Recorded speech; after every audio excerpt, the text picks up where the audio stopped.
expect it to be so iconic. It literally felt like another world. Here we go.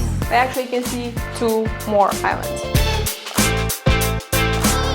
Hi friends, this is Axi, your favorite YouTube architect. Welcome to the new video.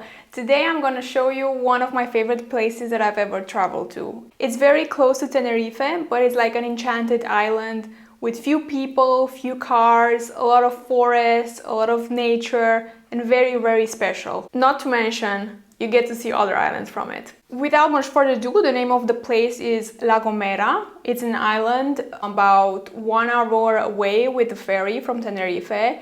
And a few weeks ago, I wanted to go on a trip, but I wanted to be a short trip. I didn't want to fly for too long. I really wanted like a weekend break. So this was all just a weekend. We left on Friday and we came back on Sunday evening. And basically the first highlight of the trip was the fact that we went with the car in the ferry to La Gomera, which I know for the Canary Islands and for many people who live close to the sea is very usual, but for me it felt very special and very extraordinary, like, oh my god, we're going with the car inside another vehicle. I was super impressed by this ferry who can carry tens of cars very, very close to each other, and also super big trucks and a lot of people. So we left from the port of Los Cristianos, which is a very busy, very touristic spot. It's full of people and of cars and of everything. And then 1 hour later, we arrived to the port of San Sebastian, which was the complete opposite. So not that many people, not that many cars, not so busy. It literally felt like another world, like we stepped in another place in time somehow. We found something to eat, which was a bit difficult considering it was siesta time. And then we were on our way to actually the other side of the island, which was our final destination. The car ride to get to the other side of the island was one of the most scenographic car rides that I ever had. La Gomera has a very special landscape and it has a lot of ravines and deep valleys, and inside these valleys there's a lot of crops, there's like banana plantations, there's a lot of palm trees, there's a lot of like villages, and it's like super interesting to see how basically civilization developed inside this valley. The landscape is quite different than the one in Tenerife, and after reading a bit about it, we found out that La Gomera is also a volcanic island just like all the Canary Islands, but there hasn't been an eruption on La Gomera for 2 million years. I cannot imagine that. 2 million years. So basically for the last 2 million years, the rocks have been softened by the weather to look like they look now. Moving on with our car ride, we started to ascend towards the inland of the island and also going higher in altitude. So I didn't do much research about it. I just wanted to go on a trip and be surprised. And I knew that I was told that you can see Tenerife from La Gomera, but oh boy, I didn't expect it to be so iconic. So basically, as you go up this main road, you start seeing Tenerife, and you start to see the volcano on Tenerife. It looks just like a cartoon drawing, you know? It has exactly the typical volcano shape. It's big, it's super big. You feel overwhelmed by this shape. Maybe it's not so visible from the videos, but it's really, but it's really impressive. And you really feel like, actually, you know, I thought Tenerife was a small island, but not anymore. Obviously, we were lucky to have a clear day to be able to see this, because during the summertime, when there's a lot of calima and a lot of dust in the air, actually this is not visible. And then moving on with our car ride, which I'm going to describe further, we reached the very top of the island, where it was obviously way colder than the coast, and it was also in the clouds, and you can actually see the clouds going from one side of the island to the other, and you basically drive to them. Finishing our ride, we arrived to Canary Valley, which is again a valley in between these huge rocks at the sea with a super nice beach, almost no people. This is a resort, but it's also so different than the typical resort that you would expect. And there's actually a very nice,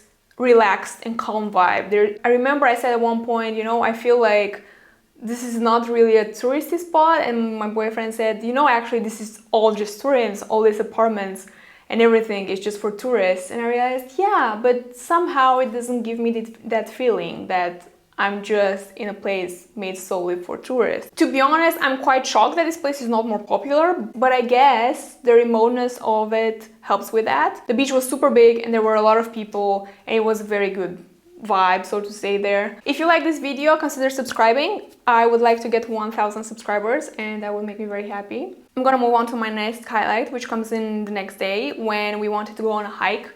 And we went to a Laurel Forest, that's how it's called. And it's so amazing to see this island, and also Tenerife has this as well. On one side is like super dry rocks, almost no vegetation, and you have some palm trees and some crops.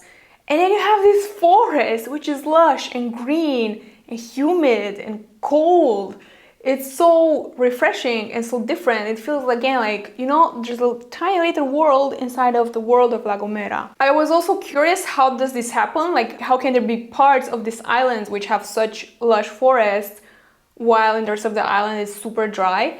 And I learned that actually the trade winds coming from Europe going to the Caribbean hit the north side of the island, and then the condensation from these winds gathers there and turns into water, which sinks into the ground, which makes this forest possible. And also, this kind of forest is very old and at one point could be found all throughout Europe, but now not anymore because of like millions of years of climate change. But it's super interesting. I also wanted to find out how old this forest actually is. And I looked it up and it's from the Tertiary period, which of course tells me nothing because everything should be relative to dinosaur age.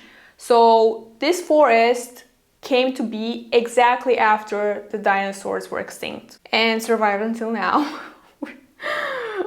Yeah, no wonder it's a UNESCO heritage site. Another highlight, super important highlight. So I mentioned that you can see Tenerife, right? That is one island, but actually you can see two more islands too. So basically from La Gomera you can see 3 islands. So Tenerife in the north side, and then on the south side we drove around, no worries in the world, admiring the landscape. And then I was like, oh, there's an island there, and that's an island there as well. So we realized that you can see on a clear day both La Palma and El Hierro. It was just a very small highlight, which impressed me a lot, and I found it super cool that, wow, you can be in one place and see 2 other islands. Wow. My last highlight, which I really wanted to go in the last day because I saw a picture on Instagram and I was like, that looks super spectacular, I want to go there. A natural pool that can be accessed through a closed road. It says do not enter. Everyone ignores that. There's a lot of people, it's super scenographic. There's like a built pool, and there's also like a really natural pool with a lot of waves and people jumping. And when I got there and I saw all those people there and jumping in the water and having fun, I thought I need to get into the water as well. And initially I want to get into the part where the waves hit, but as I analyzed a bit the situation, I realized that everyone who got into the water by jumping in there, and I didn't want to jump. And getting into water on the rocks where there's waves is super dangerous. So I said, you know what, I'm gonna get into the water in the, you know, in the tourist pool, the one with no waves where you can get without jumping.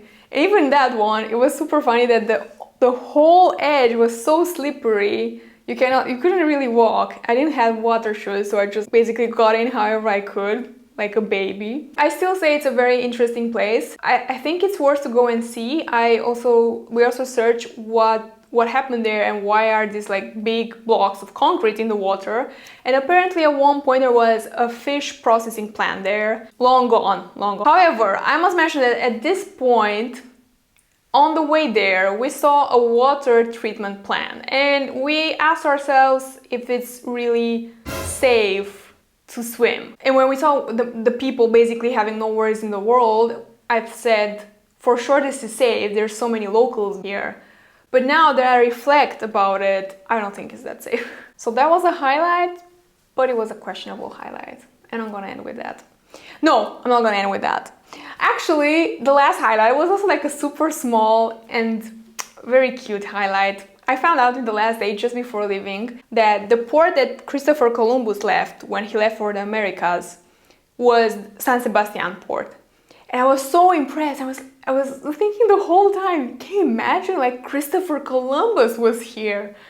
And the whole way going back, I was looking at La Gomera, admiring the beautiful island. I was thinking, you know, this is exactly what Christopher Columbus saw when he left for the Americas. This is really cool. Needless to say, I think everyone should go to La Gomera, but at the same time, I don't think everyone should go to La Gomera because it's so beautiful and people would spoil it. I hope you enjoyed this video. I hope you found some new cool facts. If you're ever near La Gomera, I hope you get to see it. And I'll see you in the next one.